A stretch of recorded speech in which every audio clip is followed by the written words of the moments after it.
Dada, bu gaplarni o'zingizga ayta olmasligim aniq edi. Shuning uchun bu videoni yozyapman. Umid qilamanki ko'ryapsiz.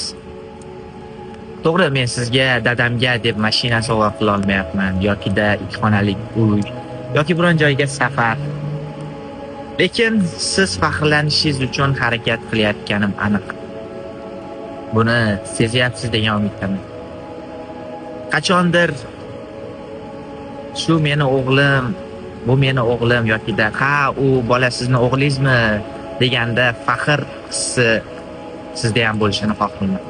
Hozir bo'lsa sizga aytgan gaplaringizga amal qilishga harakat qilyapman. Eng muhimi birovning tahorati bilan namoz o'qimayapti.